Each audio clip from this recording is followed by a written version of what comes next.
than it's ever done. And all of you in this room benefit by that, almost everybody.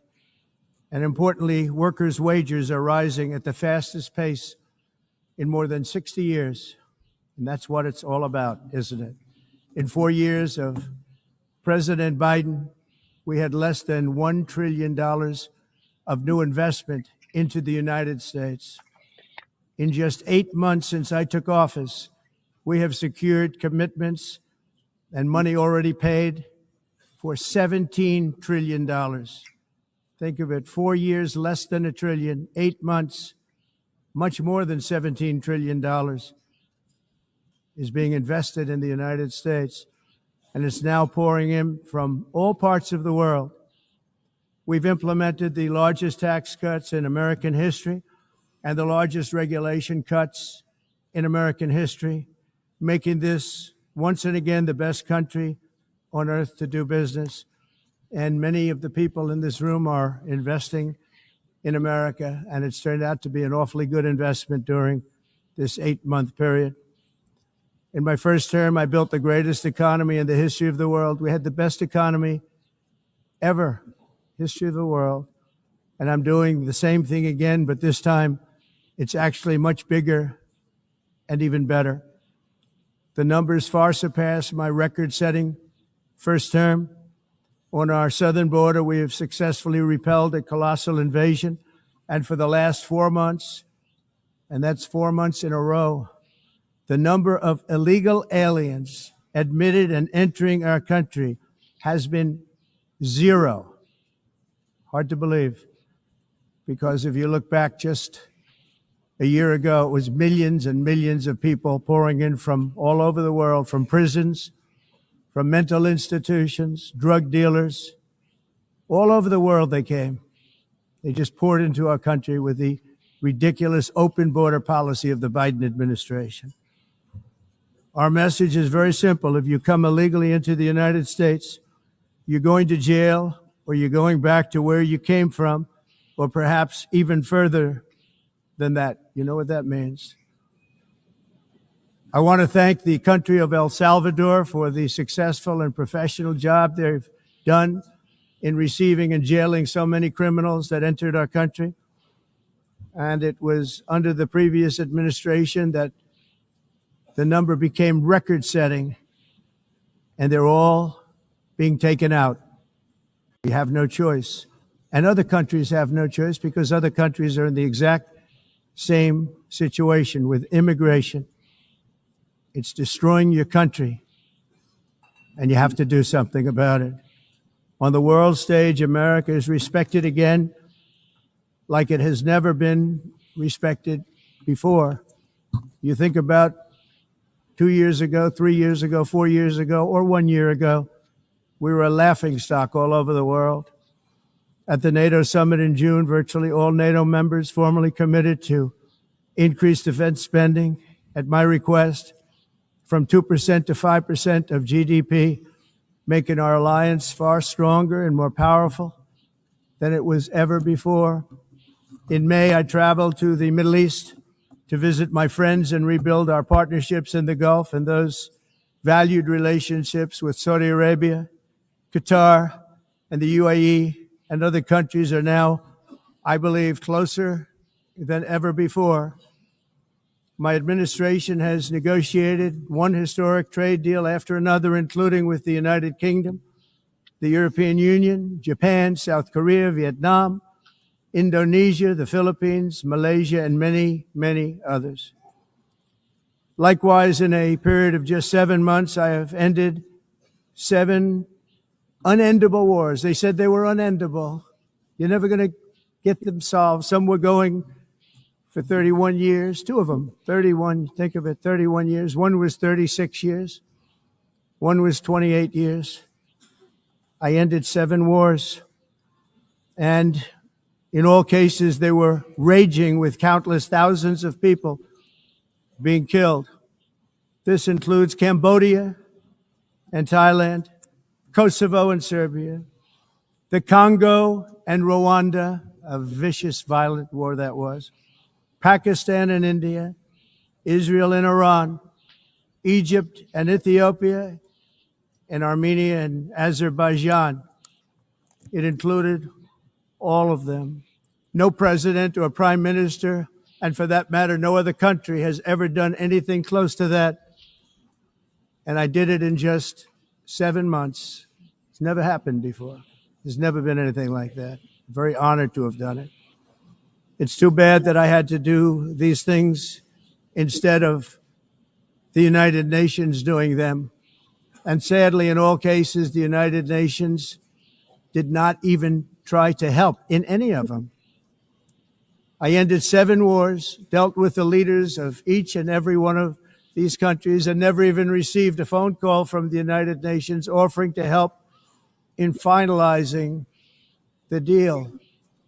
All I got from the United Nations was an escalator that on the way up stopped right in the middle. If the First Lady wasn't in great shape, she would have fallen, but she's in great shape. We're both in good shape. We both stood. And then a teleprompter that didn't work. These are the 2 things I got from the United Nations, a bad escalator and a bad teleprompter. Thank you very much. And by the way, it's working now. It just went on. Thank you. I think I should just do it the other way. It's easier. Thank you very much. I didn't think of it at the time because I was too busy working to save millions of lives. That is the saving and stopping of these wars. But later I realized that the United Nations wasn't there for us. They weren't there. I thought of it really after the fact, not during these negotiations, which were not easy. That being the case, what is the purpose of the United Nations? The UN has such tremendous potential. I've always said it. It has such tremendous, tremendous potential, but it's not even coming close to living up to that potential. For the most part, at least for now, all they seem to do is write a really strongly worded letter and then never follow that letter up. It's empty words, and empty words don't solve war. The only thing that solves war and wars is action. Now, after ending all of these wars and also earlier negotiating the Abraham Accords, which is a very big thing for which our country received no credit, never receives credit. Everyone says that I should get the Nobel Peace Prize for each one of these achievements. But for me, the real prize will be the sons and daughters who live to grow up with their mothers and fathers, because millions of people are no longer being killed in endless and unglorious wars. What I care about is not winning prizes, it's saving lives. We saved millions and millions of lives with the 7 wars. And we have others that we're working on, and you know that. Many years ago, a very successful real estate developer in New York, known as Donald J. Trump, I bid on the renovation and rebuilding of this very United Nations complex. I remember it so well. I said at the time that I would do it for $500 million, rebuilding everything. It would be beautiful. I used to talk about, I'm going to give you marble floors. They're going to give you terrazzo. I'm going to give you the best of everything. You're going to have mahogany walls. They're going to give you plastic. But they decided to go in another direction, which was much more expensive at the time, and which actually produced a far inferior product. And I realized that they did not know what they were doing when it came to construction, and that their building concepts were so wrong, and the product that they were proposing to build was so bad and so costly. It was going to cost them a fortune. And I said, and wait till you see the overruns. Well, I turned out to be right. They had massive cost overruns and spent between $2 and $4 billion on the building and did not even get the marble floors that I promised them. You walk on terrazzo. Do you notice that?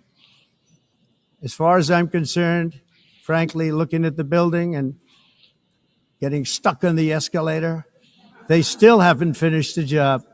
They still haven't finished. That was years ago.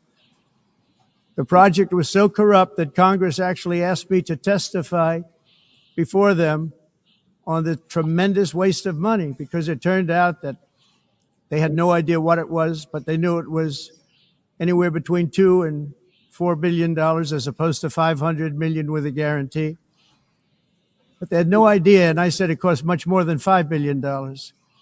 Unfortunately, many things in the United Nations are happening just like that, but on an even much bigger scale, much, much bigger. Very sad to see. Whether the UN can manage to play a productive role, I've come here today to offer the hand of American leadership and friendship to any nation in this assembly that is willing to join us in forging a safer, more prosperous world. And it's a world that we'll be much happier with. A dramatically better future is within our reach. But to get there, we must reject the failed approaches of the past and work together to confront some of the greatest threats in history. There is no more serious danger to our planet today than the most powerful and destructive weapons ever devised by man, of which the United States, as you know, has many. Just as I did in my first term, I've made containing these threats a top priority, starting with the nation of Iran. My position is very simple. The world's #1 sponsor of terror can never be allowed to possess the most dangerous weapon. That's why shortly after taking office, I sent the so-called Supreme Leader a letter making a generous offer. I extended a pledge of full cooperation in exchange for a suspension of Iran's nuclear program.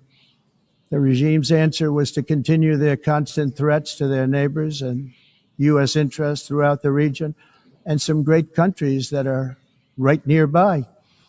Today, many of Iran's former military commanders, in fact, I can say almost all of them, are no longer with us. They're dead. And 3 months ago, in Operation Midnight Hammer, 7 American B-2 bombers dropped the 14 30,000-pound each bombs on Iran's key nuclear facilities, totally obliterating everything. No other country on earth could have done what we did. No other country has the equipment to do what we did. We have the greatest weapons on earth. We hate to use them. But we did something that for 22 years people wanted to do. With Iran's nuclear enrichment capacity demolished, I immediately brokered an end to the 12-day war, as it's called, between Israel and Iran, with both sides agreeing to fight no longer. As everyone knows, I have also been deeply engaged in seeking a ceasefire in Gaza. Have to get that done. Have to get it done. Unfortunately, Hamas has repeatedly rejected reasonable offers to make peace. We can't forget October 7th, can we? Now, as if to encourage continued conflict, some of this body is seeking to unilaterally recognize a Palestinian state. The rewards would be too great for Hamas terrorists for their atrocities. This would be a reward for these horrible atrocities, including October 7th, even while they refuse to release the hostages or accept a ceasefire. Instead of giving to Hamas and giving so much, because they've taken so much, they have taken so much. This could have been solved so long ago. But instead of giving in to Hamas's ransom demands, those who want peace should be united with one message: release the hostages now. Just release the hostages now. Thank you.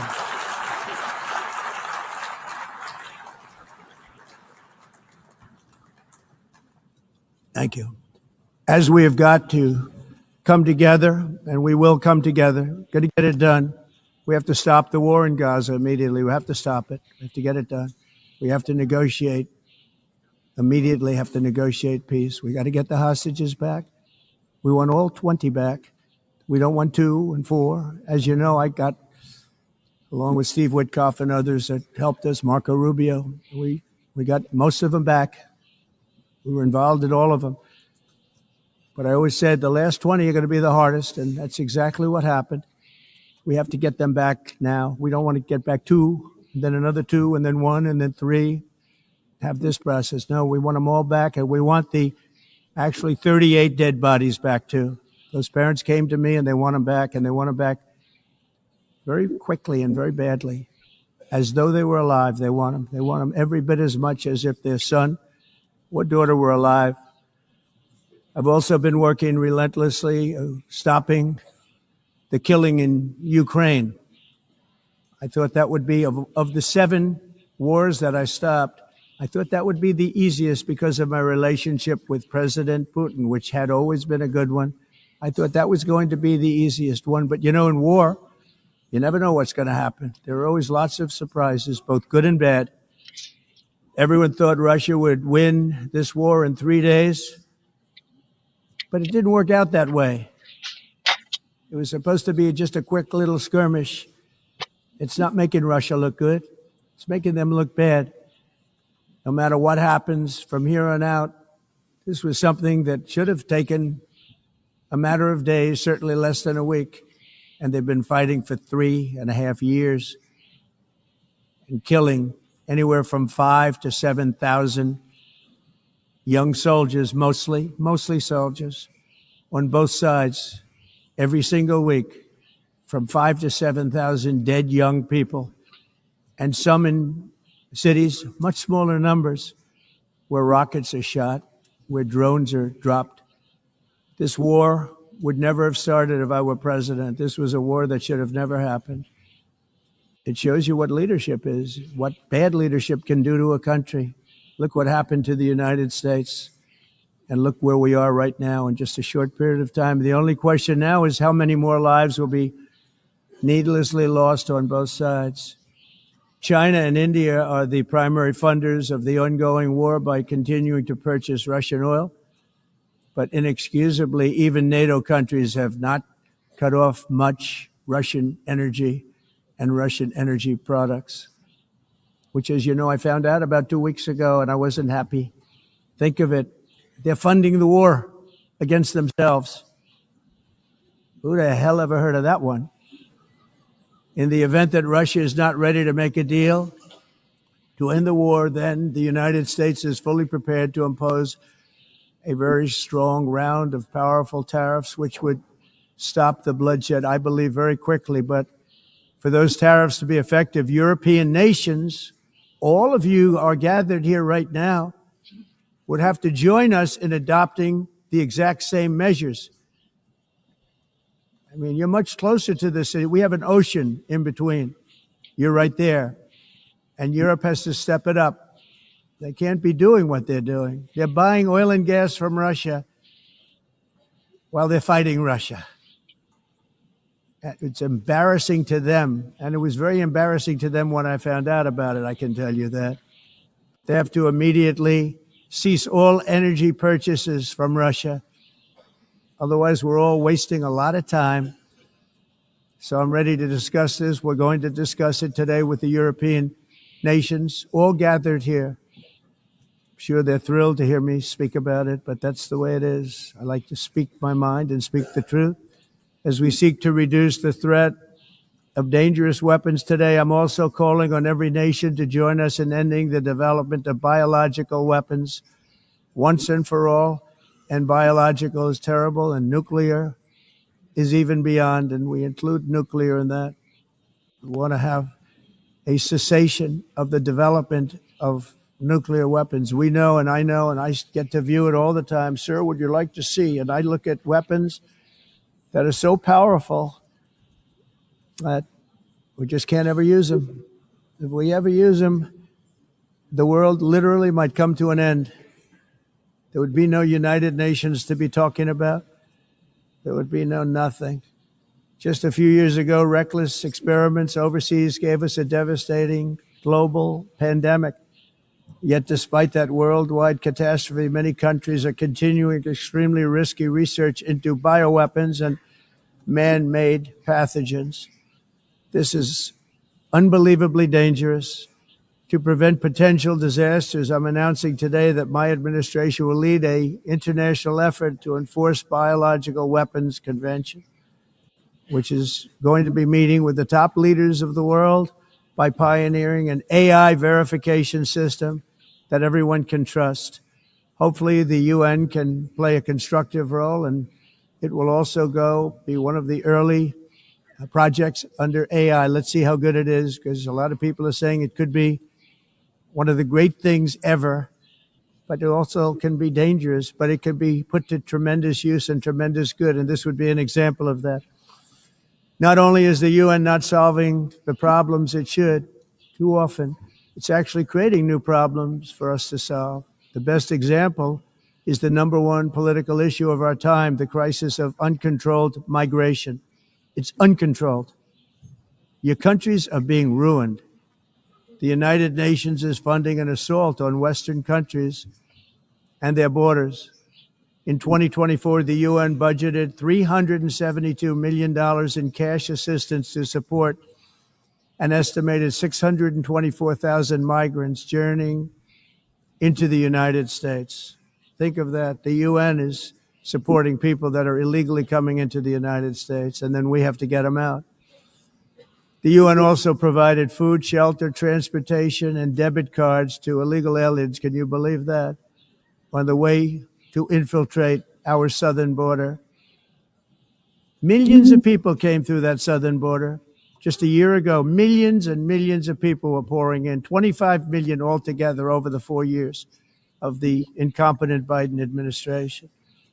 And now we have it stopped, totally stopped. In fact, they're not even coming anymore because they know they can't get through. But what took place is totally unacceptable. The UN is supposed to stop invasions, not create them and not finance them. In the United States, we reject the idea that mass numbers of people from foreign lands can be permitted to travel halfway around the world, trample our borders, violate our sovereignty, cause unmitigated crime, and deplete our social safety net. We have reasserted that America belongs to the American people, and I encourage all countries to take their own stand in defense of their citizens as well. You have to do that because I see it. I'm not mentioning names. I see it, and I can call every single one of them out. You're destroying your countries. They're being destroyed. Europe is in serious trouble. They've been invaded by a force of illegal aliens like nobody's ever seen before. Illegal aliens are pouring into Europe. Nobody's doing anything to change it, to get them out. It's not sustainable. And because they choose to be politically correct, they're doing just absolutely nothing about it. And I have to say, I look at London, where you have a terrible mayor, terrible mayor. And it's been so changed. Now they want to go to Sharia law, but you're in a different country. You can't do that. Both the immigration and their suicidal energy ideas will be the death of Western Europe if something is not done immediately. This cannot be sustained. What makes the world so beautiful is that each country is unique. But to stay this way, every sovereign nation must have the right to control their own borders. You have the right to control your borders, as we do now, and to limit the sheer numbers of migrants entering their countries and paid for by the people of that nation that were there and that built that particular nation at the time. They put their blood, sweat, tears, money into that country, and now they're being ruined. Proud nations must be allowed to protect their communities and prevent their societies from being overwhelmed by people they have never seen before, with different customs, religions, with different everything. Where migrants have violated laws, lodged false asylum claims, or claimed refugee status for illegitimate reasons, they should, in many cases, be immediately sent home. And while we will always have a big heart for places and people that are struggling and truly compassionate, answers will be given. We have to solve the problem, and we have to solve it in their countries, not create new problems in our countries. And we are very helpful to a lot of countries that are just not able to send their people anymore. They used to send them to us in caravans of 25, 30,000 people each. These massive caravans of people pouring into our country totally unchecked and unvetted. But not anymore. According to the Council of Europe in 2024, almost 50% of inmates in German prisons were foreign nationals or migrants. In Austria, the number was 53% of the people in prisons were from places that weren't from where they are now. In Greece, the number was 54%. And in Switzerland, beautiful Switzerland, 72% of the people in prisons are from outside of Switzerland. When your prisons are filled with so-called asylum seekers who repaid kindness, and that's what they did. They repaid kindness with crime. It's time to end the failed experiment of open borders. You have to end it now. See, I can tell you, I'm really good at this stuff. Your countries are going to hell. In America, we've taken bold action to swiftly shut down uncontrolled migration. Once we started detaining and deporting everyone who crossed the border and removing illegal aliens from the United States, they simply stopped coming. They're not coming anymore. We're getting a lot of credit, but they're not coming anymore. This was a humanitarian act for all involved because on the trips up, thousands of people a week were dying. Women were being raped. Nobody's ever seen anything like it. Raped, horribly beaten, raped. On the trip up, the journey up, it was a long walk. It was a long, arduous journey, indeed. And it was also a historic victory against human trafficking throughout the region. What we did was a victory, and we saved so many lives of people that wouldn't make the journey. That journey was loaded up with death. Loaded up with death. Dead bodies all along the roads of jungles to get up. They go through jungles, they go through areas so hot you couldn't breathe. They were dying of suffocation, areas so hot that you couldn't breathe. Dead bodies all over. By them not coming, we're saving tremendous numbers of lives. My people have done a fantastic job in doing what they did, and the American public agrees with it. I mean, I was very proud to see this morning I have the highest poll numbers I've ever had. Part of it is because of what we've done on the border. I guess the other part is what we've done in the economy. Joe Biden's policies empowered murderous gangs, human smugglers, child traffickers, drug cartels, and prisoners from all over the world. The previous administration also lost nearly 300,000 children. Think of that. They lost more than 300,000 children, little children, who were trafficked into the United States on the Biden watch, many of whom have been raped, exploited, and abused, and sold. Sold. Nobody talks about that. The fake news doesn't write about it. With many others, young children who are missing or dead. And we found a lot of these children and we're sending them back, and we've been sending them back to their parents. They said, nobody knows who they are. They said, where do you come from? And they'll give us a country and we'll find out and we'll figure it out and we'll bring them back to their homes. And the mother and father rush to the door and their tears in their eyes. They can't believe that they're seeing their son or daughter, their little son or daughter again. We've done almost 30,000 of them so far. Any system that results in the mass trafficking of children is inherently evil. Yet that is exactly what the globalist migration agenda has done, and it's what it's all about. In America, those days, as you know, are over. The Trump administration is working, and we are continuing to work to track down the villains that are causing this problem, and also, as I said, to get back the 30,000 we've already returned. Now I think we're going to have another. We're going to find a lot. You're not going to find all of them. 300, more than 300,000. They're lost or they're dead. They're lost or they're dead because of the animals that did this. To protect our citizens, I've also designated multiple savage drug cartels as forest. And you see this, and you see it happening right before your eyes. Let's put it this way. People don't like taking big loads of drugs in boats anymore. There aren't too many boats that are traveling on the seas by Venezuela. They tend not to want to travel very quickly anymore. And we've virtually stopped drugs coming into our country by sea. We call them the water drugs. They kill hundreds of thousands of people. I've also designated multiple savage drug cartels as far as foreign terrorist organizations, along with two bloodthirsty transnational gangs, probably the worst gangs anywhere in the world, MS-13 and Tren de Aragua. Tren de Aragua is from Venezuela, by the way. Such organizations torture, maim, mutilate, and murder with impunity.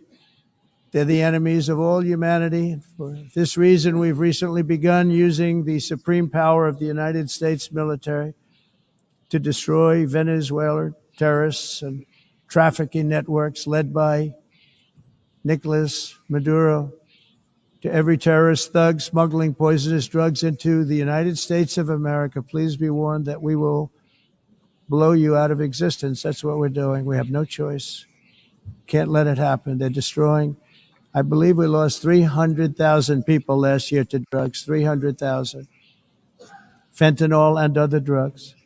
Each boat that we sink carries drugs that would kill more than 25,000 Americans.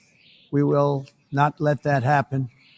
Energy is another area where the United States is now thriving like never before. We're getting rid of the falsely named renewables. By the way, they're a joke. They don't work. They're too expensive. They're not strong enough to fire up the plants that you need to make your country great. The wind doesn't blow. Those big windmills are so pathetic and so bad, so expensive to operate. And they have to be rebuilt all the time, and they start to rust and rot.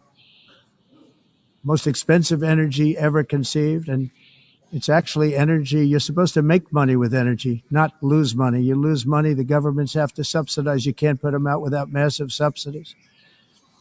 And most of them are built in China, and I give China a lot of credit. They build them, but they very few wind farms. So why is it that they build them and they send them all over the world, but they barely use them?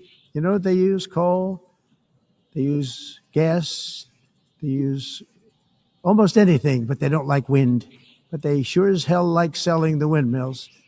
Europe, on the other hand, has a long way to go, with many countries being on the brink of destruction because of the green energy agenda. And I give a lot of credit to Germany. Germany was being led down a very sick path, both on immigration, by the way, and on energy. They were going green and they were going bankrupt. And the new leadership came in, and they went back to where they were with fossil fuel and with nuclear, which is good. It's now safe. You can do it properly. But they went back to where they were, and they opened up a lot of different plants, energy producing plants, and they're doing well. I give Germany a lot of credit for that. They've said this is a disaster, what's happening. They were going all green. All green is all bankrupt. That's what it represents. And it's not politically correct. I'll be very badly criticized for saying it, but I'm here to tell the truth. I don't care. It doesn't matter to me. I'm in New York City. I'm feeling a lot safer. Crime, we're getting crime down. And by the way, speaking of crime, Washington, D.C. Washington, D.C. was the crime capital of America. Now it's after 12 days, it's a totally safe city. Everyone's going out to dinner. They're going out to restaurants. Your wife can walk down the middle of the street with or without you. Nothing's going to happen. My people have done a fantastic job. And yes, I called in the National Guard, and the National Guard took care of business, and they weren't politically correct, but they took care of business. We got 1,700 career criminals out, brought them back to where they came from, the countries where they came from, or put them in jails.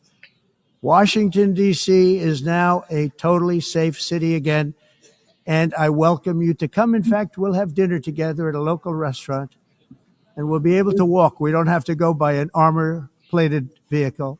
We'll walk right over there from the White House. They've given up their powerful edge, a lot of the countries that we're talking about, in oil and gas, such as essentially closing the great North Sea oil. Oh, the North Sea, I know it so well. Aberdeen was the oil capital of Europe, and there's tremendous oil that hasn't been found in the North Sea. tremendous oil. And I was with the prime minister I respect and like a lot, and I said, you're sitting with the greatest asset. They essentially closed it by making it so highly taxed that no developer, no oil company can go there. They have tremendous oil left, and more importantly, they have tremendous oil that hasn't even been found yet. And what a tremendous asset for the United Kingdom. And I hope the prime minister is listening, because I told it to him 3 days in a row. That's all he heard. North Sea oil, North Sea, because I want to see them do well. I want to stop seeing them ruining that beautiful Scottish and English countryside with windmills and massive solar panels that go 7 miles by 7 miles, taking away farmland. But we're not letting this happen in America. In 1982, the executive director of the United Nations Environmental Program predicted that by the year 2000, climate change would cause a global catastrophe. He said that it will be irreversible, as any nuclear holocaust would be. This is what they said at the United Nations. What happened? Here we are.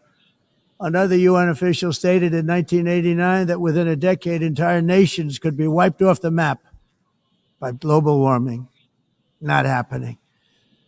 You know, it used to be global cooling. If you look back years ago in the 1920s and the 1930s, they said, global cooling will kill the world. We have to do something. Then they said global warming will kill the world. But then it started getting cooler. So now they could just call it climate change, because that way they can't miss. It's climate change. Because if it goes higher or lower, whatever the hell happens, there's climate change. It's the greatest con job ever perpetrated on the world, in my opinion. Climate change, no matter what happens, you're involved in that. No more global warming, no more global cooling. All of these predictions made by the United Nations and many others, often for bad reasons, were wrong. They were made by stupid people that have cost their countries fortunes and given those same countries no chance for success. If you don't get away from this green scam, your country is going to fail. And I'm really good at predicting things, you know. They actually said during the campaign, they had a hat, the best-selling hat. Trump was right about everything. And I don't say that in a braggadocious way, but it's true. I've been right about everything. And I'm telling you that if you don't get away from the green energy scam, your country is going to fail. And if you don't stop people that you've never seen before, that you have nothing in common with, your country is going to fail. I'm the president of the United States, but I worry about Europe. I love Europe. I love the people of Europe. And I hate to see it being devastated by energy and immigration. This double-tailed monster destroys everything in its wake, and they cannot let that happen any longer. You're doing it because you want to be nice.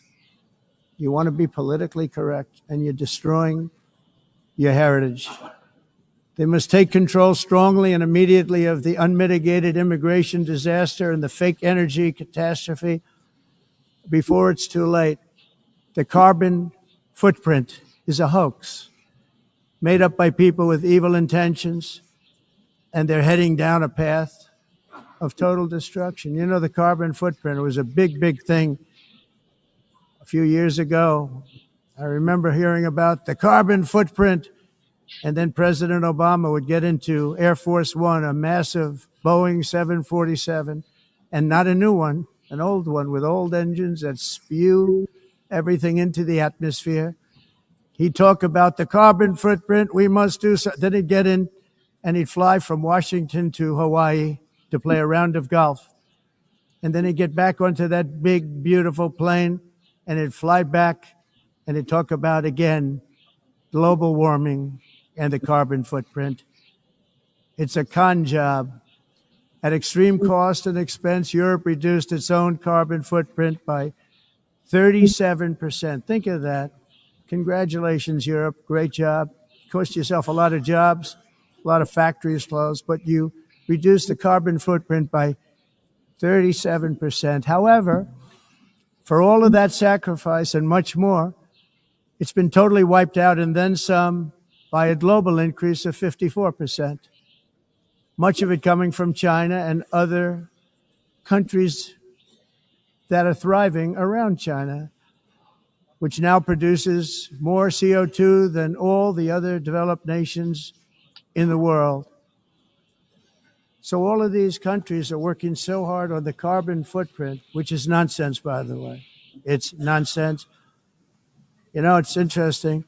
In the United States, we have still radicalized environmentalists, and they want the factories to stop. Everything should stop. No more cows. We don't want cows anymore. I guess they want to kill all the cows. They want to do things that are just unbelievable, and you have it too. But, you know, we have a border strong, and we have a shape, and that shape doesn't just go straight up. That shape is amorphous when it comes to the atmosphere. And if we had the most clean air, and I think we do, we have very clean air. We have the cleanest air we've had in many, many years. But the problem is that other countries, like China, which has air that's a little bit rough, it blows. And no matter what you're doing down here, the air up here tends to get very dirty because it comes in from other countries where their air isn't so clean. And the environmentalists refuse to acknowledge that. Same thing with garbage. In Asia, they dump much of their garbage right into the ocean. And over about a 1 week and 2 week journey, it flows right past Los Angeles. You've seen it. Massive amounts of garbage, almost too much to do anything about, flowing past Los Angeles, past San Francisco. And then somebody will get in trouble because he dropped a cigarette on the beach. The whole thing is crazy. The primary effect of these brutal green energy policies has not been to help the environment, but to redistribute manufacturing and industrial activity from developed countries that follow the insane rules that are put down to polluting countries that break the rules and are making a fortune. They're making a fortune. European electricity bills are now 4 to 5 times more expensive than those in China, and 2 to 3 times higher than the United States. And our bills are coming way down. You probably see that our gasoline prices are way down. You know, we have an expression, drill, baby, drill. And that's what we're doing. We're going to be much lower in a year from now. But they've come way down over the last year.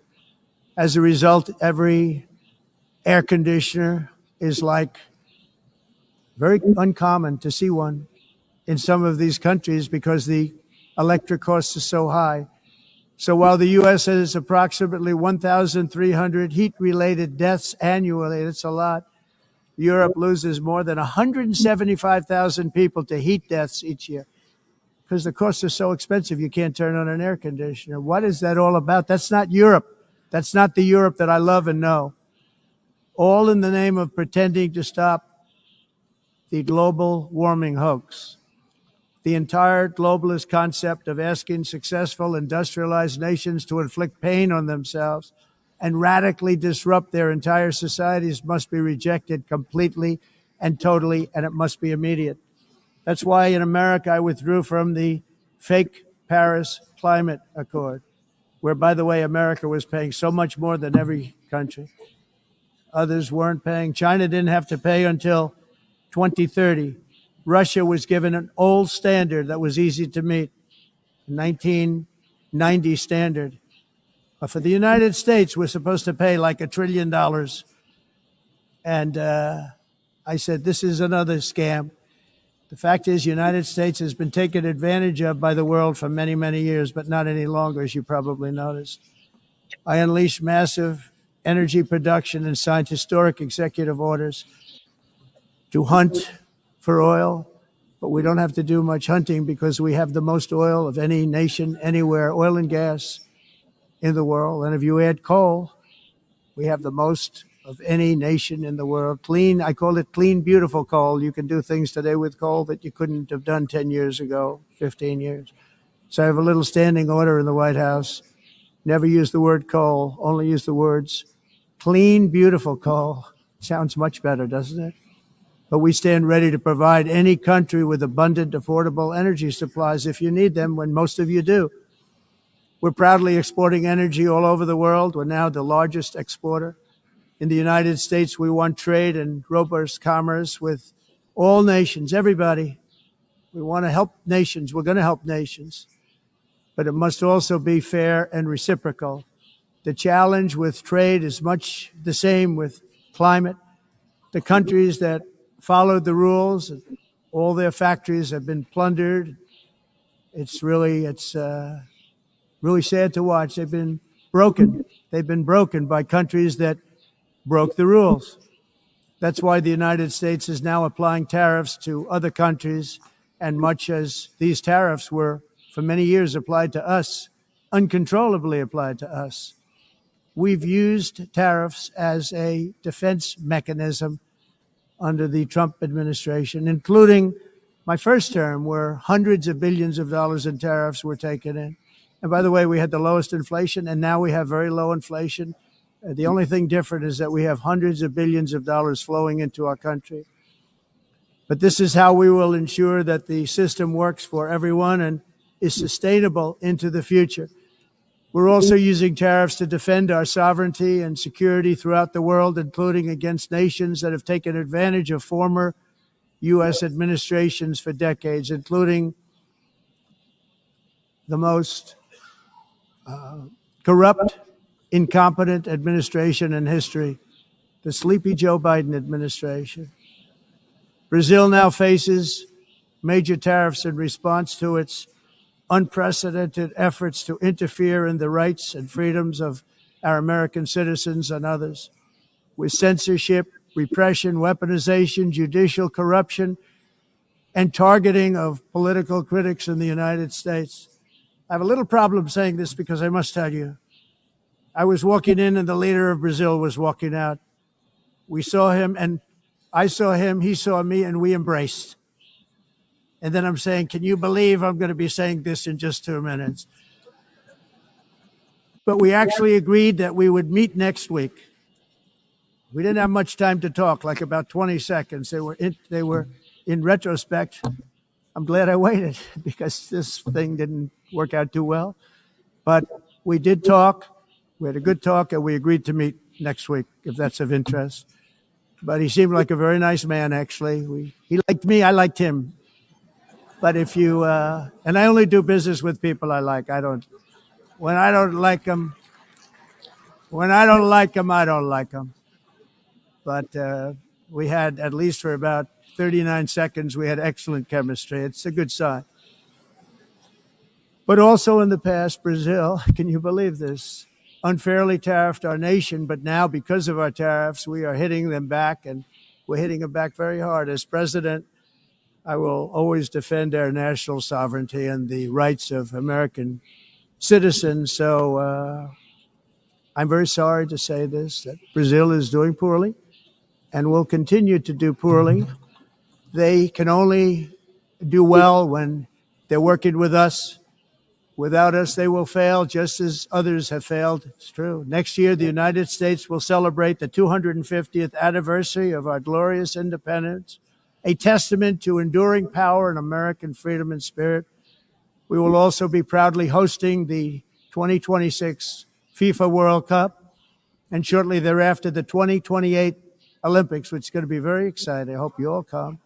I hope that countless people from all over the globe will take part of these will be great celebrations of liberty and human achievement, and that together we all can rejoice in the miracles of history that began in July 4th, 1776, when we founded the light to all nations. And it's something really that an amazing thing came out of that date. It's called the United States of America. In honor of this momentous anniversary, I hope that all countries who find inspiration in our example will join us in renewing our commitment, values, and those values really that we hold so dear together. Let us defend free speech and free expression. Let us protect religious liberty, including for the most persecuted religion on the planet today. It's called Christianity. And let us safeguard our sovereignty and cherish qualities that have made each of our nations so special, incredible, and extraordinary. In closing, I just want to repeat that immigration and the high cost of so-called green renewable energy is destroying a large part of the free world and a large part of our planet. Countries that cherish freedom are fading fast because of their policies on these two subjects. You need strong borders and traditional energy sources if you are going to be great again. Whether you have come from north or south, east or west, near or far, every leader in this beautiful hall today represents a rich culture, a noble history, and a proud heritage that makes each nation majestic and unique, unlike anything else in human history or any other place on the face of the earth. From London to Lima, from Rome to Athens, from Paris to Seoul, from Cairo to Tokyo and Amsterdam to right here in New York City, we stand on the shoulders of the leaders and legends, generals and giants, heroes and titans who won and built our beloved nations, all of our nations, with their own courage, strength, spirit, and skill. Our ancestors climbed mountains, conquered oceans, crossed deserts, and trekked over wide open plains. They charged into thunderous battles, plunged into grave dangers, and they were soldiers and farmers and workers and warriors and explorers and patriots. They built towns into cities, tribes into kingdoms, ideas into industries, and small islands into mighty empires. You're a part of all of that. They were champions for their people who never gave up and who never, ever gave in. Their values defined our national identities. Their visions forged our magnificent destiny. Everybody in this room is a part of it in your own way. Each of us inherits the deeds and the myths, the triumphs, the legacies of our own heroes and founders who so bravely showed us the way. Our ancestors gave everything for homelands that they defended with pride, with sweat, with blood, with life, and with death. Now the righteous task of protecting the nations that they built belongs to each and every one of us. So together, let us uphold our sacred duty to our people and to our citizens. Let us protect their borders, ensure their safety, preserve their cultures, treasure, and traditions, and fight for their precious dreams and their cherished freedoms. And in friendship and really a beautiful vision, let us all work together to build a bright, beautiful planet, a planet that we all share, a planet of peace and a world that is richer, better, and more beautiful than ever before. That can happen. It will happen. It will happen, and I hope it can happen and start right now, right at this moment. We'll turn it around. We're going to make our countries better, safer, more beautiful. We're going to take care of our people. Thank you very much. It's been an honor. God bless the nations of the world. Thank you very much. Bye.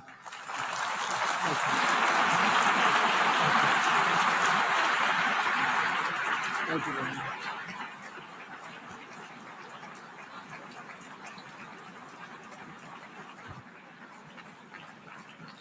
On behalf of the Assembly, I wish to thank